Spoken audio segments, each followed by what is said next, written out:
සුබ දවසක් වේවා සීල දෙනාටම.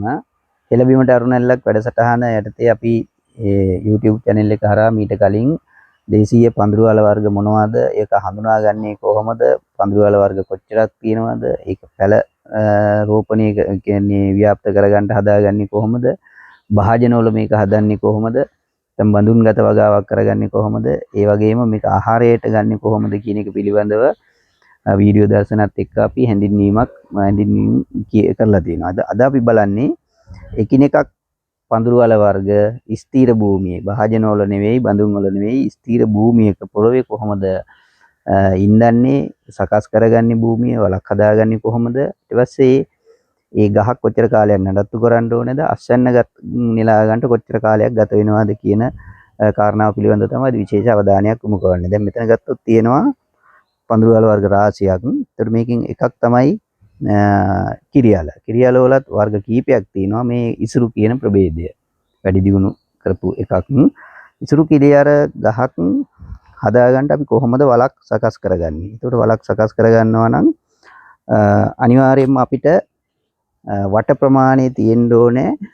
අඩි 2 ප්‍රමාණයක වට වලක් හදාගන්න ඕනේ. ඒකට අවම අඩියක්වත් යට වට ප්‍රමාණය අඩි 2ක් තියෙන්න ඕනේ. අඩි 2 වට ප්‍රමාණයක් අඩියක්වත් යට ගැඹුරු වලක් හදාගන්න ඕනේ. එතකොට එහෙම වලක් හදාගෙන ඒ වලේ මැද පැලේ ඉඳුවාට පස්සේ එතන ඉඳන් අඩි 3ක් තියලා තමයි ඊළඟ වල අපි හදාගන්නේ. ඒ ගහ හිටවන වල මැද හිටවන්නේ එතන ඉඳන් තමයි වටේට අපි ආයෙත් අඩි 2 වලක් හදාගන්නේ.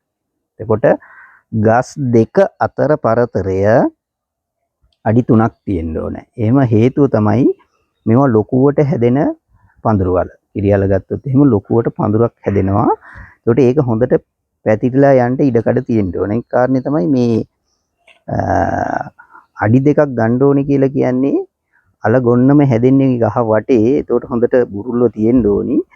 ඒ නිසා තමයි වට ප්‍රමාණය අඩි 2ක් ඕනෙන්නේ. යට අඩියක්වත් ගැඹුරු ඕනේ කියලා කියන්නේ පොළොවේ පස් පුරවලා හදන්න නැතුව වල යට කරලා හදාගත්තොත් තමයි අපිට සාර්ථකව අස්වැන්නක් ගන්න පුළුවන්. පොළොව මතු පිටම අල්ල හැදුවොත් අපිට එහෙම අස්වැන්න ගන්න අපහසුයි මේකේ. ඒකට මේ කිරියල ගහකට අස්වැන්න නෙලා ගන්න අවම මාස 7ක්වත් පහු වෙන්න ඕනේ. මාස 8ක කාලයක් යනවා. ඒකට මේක වගා කරන කාල සීමාවක් නැහැ. දැන් වෙල්ලල ගත්තොත් එහෙම අපිට වගා කරන්න වෙන්නේ අවුරුද්දකට එක සැරේයි අප්‍රේල් මැයි වලනේ. පඳුරු වල වර්ග වල එහෙම නැහැ. අවුරුද්දේ ඕනෑම කාලයක් වගා කරන්න පුළුවන්.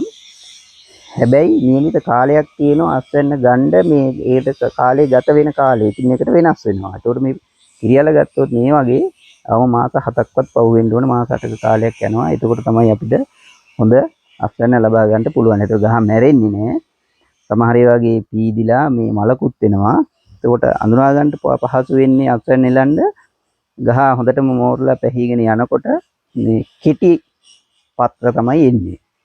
කියන්නේ පත්‍රය ඇවිල්ලා දිග හැරුණා ලොකු පත්‍රයක් හැදෙන්නේ නැහැ. මුල් අවදියේ වගේ කෙටි පත්‍ර හැදෙනවා. ඒකට තමයි අපිට අඳුනා ගන්න පුළුවන් අස්වැන්න ලබා ගන්න පුළුවන් කාලය. ඒකට මාස 7 පහු වෙන්න ඕනේ. අවම මාස 8ක කාලයක්වත් ගත වෙන්න ඕනේ ඉසුරු කිරියල වල අස්වැන්න ගන්න. ඒ වගේම ලොකුවට හැදෙන අනික් අල ප්‍රභේදය තමයි ආටිචෝක්. ආටිචෝක් ගත්තොත් මේක අපි විභාජනයක හදලා තින්නේ පෙන්වන්න ඕන නිසා මෙතෙන්ද ගත්තේ. මේකත් පොළවේ හදා ගන්නවා නම් අවම වට ප්‍රමාණය අඩි 2ක්වත් තියෙන්න ඕනි. එතකොට ඒ අර පරතරේම ඒ ගහේ ඉඳන් ඊළඟ ගහට අඩි 3ක පරතරයක් තියෙන්න ඕනේ. වටත් එතකොට අඩි 2 වලක් තියෙන්න ඕනේ.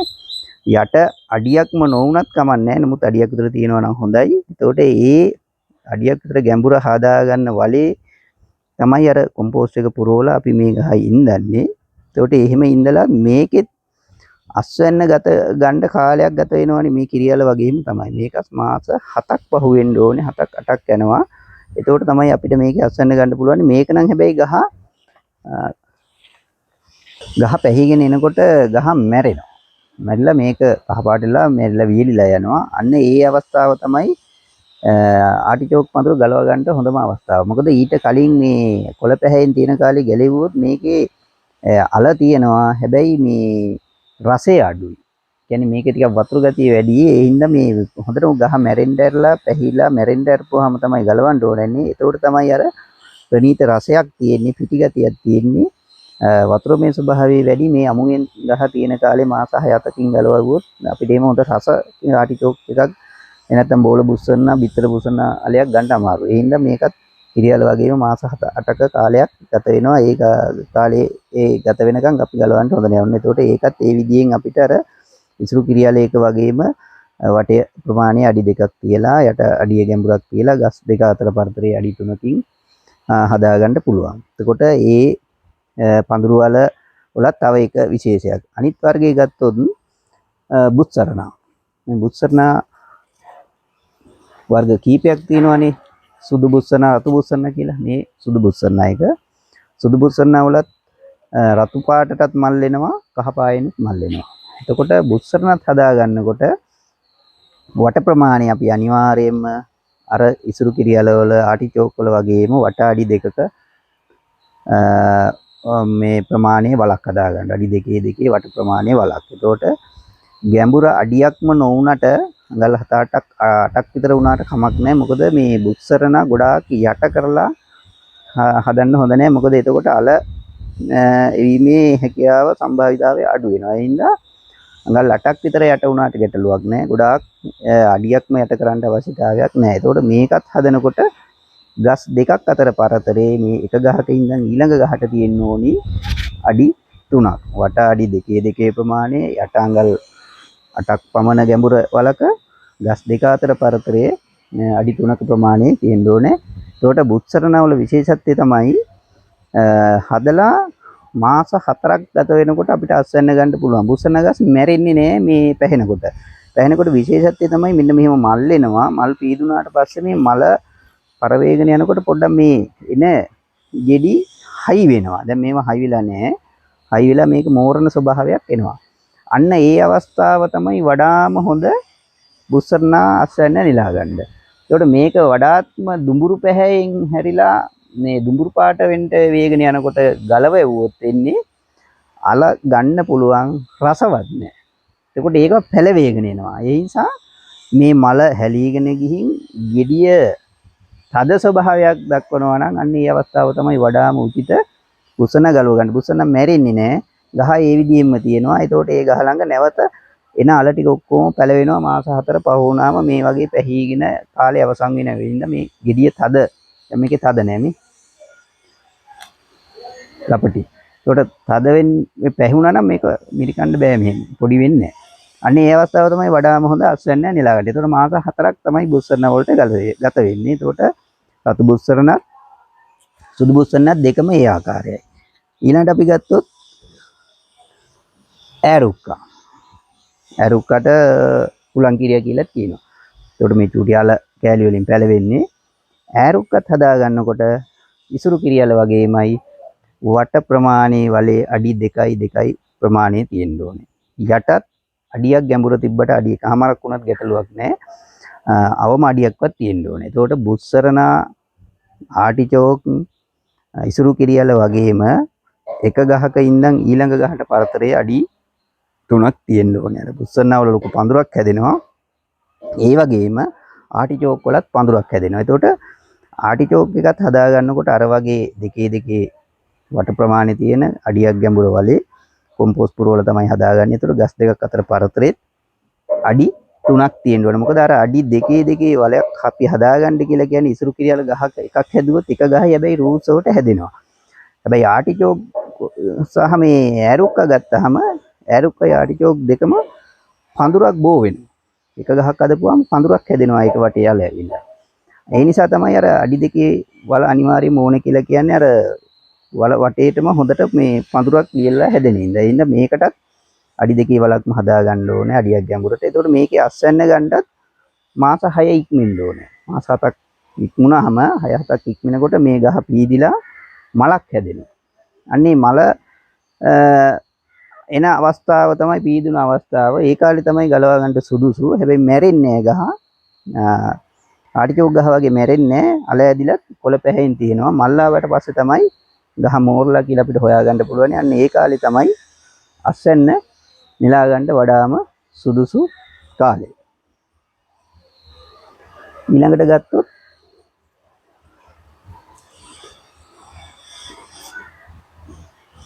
තඩල. තඩල කියලා කියන්නේ අලයත් දණ්ඩත් මවුසාකෙත් ඔක්කොම ආහාරයට ගන්න පුළුවන් දේශීය අල ප්‍රභේදයක්. දැන් මෙන්න මේ පැන්සල් කූරු වගේ යන මුල් අල වලින් තමයි පැලවෙන්නේ. ඒතකොට මේක හදා ගන්නකොට අර වගේ ලොකු පරතරයක් අවශ්‍ය වෙන්නේ නැහැ. අඩියක එකහමාරක වට ප්‍රමාණයේ වලක් ඇති අඩියක් යට යන්න ඕනෙන්නේ නැහැ. අඟල් 6-7ක වලක් උනත් ප්‍රමාණවත්. එතකොට අඩි එකහමාරක් වට ප්‍රමාණය තියලා අඟල් 7ක 8ක යටට වලක් හදාගෙන ගස් දෙක අතර පරතරේ අඩි දෙකක් වුණාට හොඳටම ඇති. එතකොට මේ කියන්නේ අල ගොඩක් හැදෙන්නේ නැහැ. අල නෙමෙයි මේ මුල් වලින් යන අල තමයි මේකේ හැදෙන්නේ. ඒවා ගිහිල්ලා තමයි නැවත පැලවෙන්නේ. එතකොට මේකේ අස්වැන්න නෙලන කාලයක් නැහැ. ගහ හදලා මාස එකමාරකින් දෙකකින් වුණත් අපිට අස්වැන්න කියන්නේ මේ ගහම ගලවගෙන ගන්න පුළුවන්. මේ තන්තු වගේ යන මුල් වලින් තමයි පැලවෙන්නේ. එතකොට අස්වැන්න නෙලීමේ කාල සීමාවක් නැහැ. ගහ හොඳට හැදීගෙන ඇවිල්ලා මාස එකමාර දෙකක් යනකොට උනත් අපිට ආහාරයට මේක ගන්න පුළුවන්. එහෙම මේ අස්වැන්න නෙලන නිශ්චිත කාලයක් මේකේ නැති නිසා. එතකොට මේක හදාගන්නත් බොහොම ලේසි. එච්චර අපහසුතාවයක් නැහැ. මේ මවුසාකෙත් පෙටි වලට කපලා පුළුවන්. ඒක අපි කලින් හඳුන්වා දීලා තියෙනවා. එතකොට මේ පඳුරු අලවල එක ප්‍රභේදයක් තමයි තඩල. තව වර්ගයක් තියෙනවා මේකම තඩොල් කියලාත්. රෝස පෑයෙන් ඒකත් මේ විදිහම තමයි හදාගන්නකොට අඩි දෙකක පරතරයෙන් ගස් දෙකක් අතර තියලා අඩි එකමාරක විතර වටවලක ගල් 8ක 7ක යට මේ වලක් හදාන මේක අස්වැන්න නෙලා ගන්නට මාස එකමාර දෙක ගත වුණා නම් අපිට ඒක ආහාරයට ගන්නත් පුළුවන් ගැටලුවක් වෙන්නේ නැහැ. එතකොට මේ තඩල ඊළඟට ගත්තොත් තුම්මසල. දැන් මේ තියෙන තුම්මසල අපි භාජනයක පැල කරපු එකක්.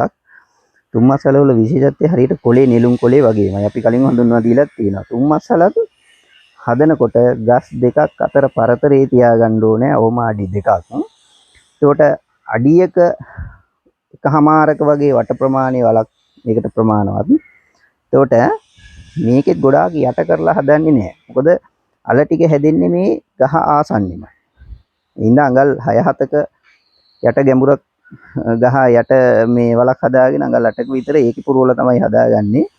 ඒතකොට ගස් දෙක අතරත් පරතරේ අඩි දෙකක් තියාගත්තා නම් හොඳටම ඇති. තුම්මස්සල හැබැයි මාස 3 ඉක්මෙන්ට කලින් ගලවන්න ඕනේ. ගහ මැරෙන්නේ නැහැ. මාස 3ක් යනකොට පොකුරු වල ගොන්නක් ගහ වටේ හැදෙනවා.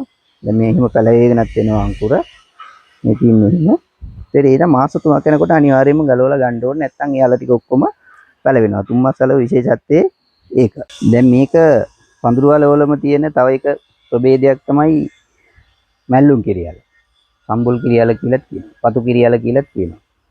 එතකොට මේකේ විශේෂත්වය තමයි භූමියේ හිටව ගන්නකොට මේක බඳුන් වල හදන හැටිත් අපි කලින් කියලා දීලා තියෙනවා. භූමියේ හදා ගන්නවා නම් ගස් දෙකක් අතර පරතරේ අඩි 3ක් තියෙන්න ඕනි. වල ගැඹුරක් අවශ්‍ය වෙන්නේ නැහැ. අඟල් 6-7ක ගැඹුරක් හොඳටම ඇති. ඊළඟට වට ප්‍රමාණෙත් අඩි 2ක් ඕනේ නැහැ. අඩියක ප්‍රමාණය ඇති. මොකද මේකේ අල එන්නේ නැහැ. විශේෂත්වය ඒකනේ අපි කලින් හඳුන්වා දෙනකොට කිව්වනේ අලයක් හැදෙන්නේ නැහැ කියලා. ඒකට මේකේ අපි ආහාරයට ගන්නේ දණ්ඩයි, පත්ත, දළු ඒ ටික ඔක්කොම ගන්නවනේ. ඒ නිසා මේකේ කාල සීමාවකුත් නැහැ අස්වැන්න නෙලන. ගහ ඉඳලා සරුවට හැදීගෙන එනවා නම් මාසෙකින් දෙකකින් වුණත් අපිට ආහාරයට ගන්නත් පුළුවන්. ඒ නිසා මේක ඉඳනකොට වට ප්‍රමාණයේ අඩියේ වට ප්‍රමාණයේ තියෙන අඟල් 7ක 6ක 7ක ගැඹුරු වලක් හදලා ඒකට කොම්පෝස්ට් දාලා ඒක මේක ඉඳවාගෙන අපිට පුළුවන් මාස 2ක් 3ක් ගත වෙනකොට මේක ආහාරයට ගන්න පතු කපලා. එහෙමනේ අපි කලින් හඳුන්වලා දුන්නේ. ඒකට අස්වැන්න නෙලන්ට කාලයක් නැහැ. හැදෙන කාල සීමාවක් නැහැ. අවුරුදු ඕනම කාලයක අනිත් පඳුරු වල වගේ හදා ගන්න පුළුවන්. අලයක් එන්නේ නැති නිසා පොළොව හාරන්න ආයේ නැවත අවශ්‍ය වෙන්නේ නැහැ. පස් ටිකක් කොම්පෝස්ට් ටිකක් ගහවට එකතු කරපුවාම අවුරුදු ගණනාවක් යනකම් මේකෙන් අපිට ගන්න පුළුවන් කොළ පත්‍ර දඬු ඔක්කොම ටික. ඒකට පැලත් මේක වටේ හැදෙනවා. ඒකට පැලත් අපිට රෝපණය කරගන්න ගලවල මේක වටෙන් ගන්න පුළුවන්. ඒකට මැල්ලුම් කිරියල විශේෂත්වය ඒක තමයි අලයක් නැතුව හැදෙන පඳුරු වල ප්‍රභේදයක්. කඳල. කඳල ගැන අපි කලින් වීඩියෝ එකට සටහනේදී හඳුන්වා දුන්නා කඳල ගහක් හඳුනාගන්නේ කොහොමද කියලා. දැන් අපි බලන්නේ කඳල ගහ කොහොමද ඉඳන්නේ, පරතරේ කොහොමද, අස්වැන්න එලා ගන්නේ කොහොමද කියලා. කඳල දැන් අපි මෙතන මේ හදලා තින්නේ බඳුනක නැත්තම් පොහොර උරේක. කඳල වල විශේෂත්වය තමයි අනික් පඳුරු වල ප්‍රභේදයන් වඩා මේ කිරියල කුලේම එකක් බරල කුලයට අයිති. අනික් කිරියල ප්‍රභේදයන් වලට වඩා ඊටා රූස්සවට උසට දැන් සාමාන්‍යයෙන් අඩි 10ක් විතර උසට පත්‍ර විහිදිලා හැදෙන දැවැන්ත කඳක් හැදෙන අල ප්‍රභේදයක් තමයි මේ කඳල කියලා කියන්නේ. කඳ අල නැත්නම් කහංගල කියලා කියනවා. එතකොට මේකේ විශේෂත්වය වට ප්‍රමාණය අනිවාර්යයෙන්ම අඩි 2ක වළක්වවම ඕනේ. ඊට වැඩි වුණත් ගැටලුවක් නැහැ. අවම අඩි 2ක්වත් වට දෙකේ ප්‍රමාණය වළක් අඩියක් එකමාරකට වළක් යට ගැඹුරු බිඳගත්තත් ගැටලුවක් නැහැ. මොකද මේකේ අලත් හැදෙනවා. ගහත් රූසවට හැදෙනවා. ශක්තිමත්ව තියෙන්න ඕනින්දා වට ප්‍රමාණය අඩි 2ක් යට අඩි එකමාරක් විතර වළක් බිඳ ගන්න ඕනේ. ඒකට හොඳට කොම්පෝස්ට් පුරවලා ඒකේ යට තමයි අර ලොකු පැලයක් අපි ඉඳන්නේ. එතකොට මේක මාස 8ක් 9ක් විතර කාලයක් ගත වෙගෙන යනකොට දැවැන්ත ගහක් හැදෙනවා. ස්ථිර භූමියේ හැදෙනවා. දැන් මේ බෑග් එක හදලා මෙහෙමනම් මේක භූමියේ ස්ථිරව හැදුවා නම් ලොකු ගහක් හැදෙනවා. එතකොට ගහ මෝරගෙන ඉහළට එන්න මෙන්න මෙහෙම පතු වේලිලා වේලිගෙන යනවා. එතකොට උණ බම්බුවක් නැත්තම් පුවක් ගහක් වගේ පතු වේලිලා වැටෙනවා. ගහක් උඩට බේරිගෙන එනවා උස. එතකොට ඉහළට යනවා මේ පත්‍ර තව.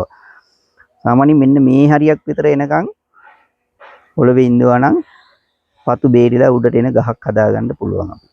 ඊට පස්සේ අපි එතකොට තමයි මේක මාස 8ක් 9ක් එහා ගියපුවාම සමහරවිට අවුරුද්දක කාලයක් විතරත් ගත වෙන අවස්ථාවක් තියෙනවා පෝෂණීය වැඩි තැන්වල. එහෙම ගියාට පස්සේ තමයි අපිට ගලවලා ආහාරයට ගන්න පුළුවන්. එතකොට ගොඩාක් යායක් වශයෙන් හදන්නේ නැහැ. ඉතින් බොහෝ තැන්වල ඉතින් ඔය ගස් දෙක තුනක් වගේ ගෙවතු ආශ්‍රිතව තමයි කරගන්නේ.